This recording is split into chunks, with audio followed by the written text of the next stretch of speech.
but it was Dell Computer that actually created, I think, a pivot in his thinking.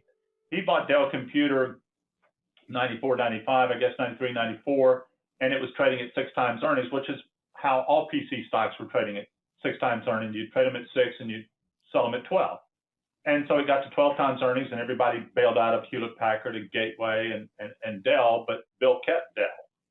And then it became about 25% of his portfolio, and it was trading at 45 times earnings, and everybody thought he'd lost his mind.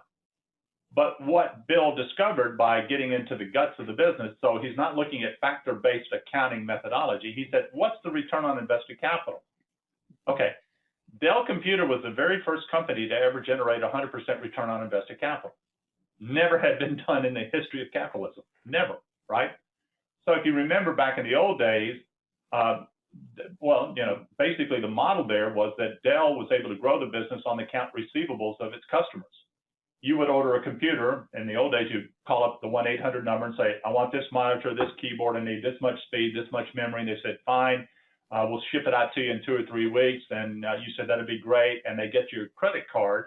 You gave them the number. That money is in the Dell bank that night, that they didn't have to pay the supplier over 30, 60 days. And so as long as the orders kept coming in, it didn't require any capital to grow the business because he was using the receivables of the business to grow the capital of the company. So when it became 100% return on invested capital, was it worth more than 45 times earnings? Absolutely. If you do the math on it, anything that's growing at 15 to 20% per year at 100% return on invested capital is worth a lot more than 45 times earnings. So Bill, that episode in his life began to help him understand that if you follow things pragmatically, how they're evolving, it will help you understand how to make the right decision.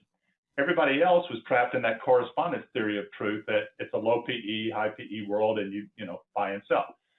I tell you that long story because that basically helped him understand Amazon. Amazon, when he bought it on the IPO, sold it a year later at a double.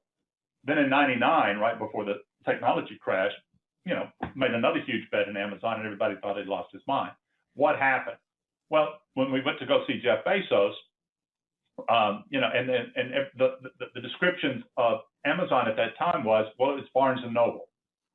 So if you look at Barnes and Noble and look at its price earnings ratio, its price to book, and things like that, then you look at Amazon, you go, well, you have to buy Barnes and Noble. It's much cheaper than Amazon, so you should basically buy Barnes and Noble and sell Amazon. Well, that didn't work out too well. And then when Amazon basically began to do more than books, and it did videos and then kitchen appliances and nothing, oh, no, that's Walmart. So what you should do is go long Walmart, short Amazon. Well, that didn't work out too well. But when we met with Bezos, and Jeff met with Bezos, Bill said to him, what's the business model? And Jeff said, it's Dell. And it was like, we're home free. We know exactly what's going to happen, right?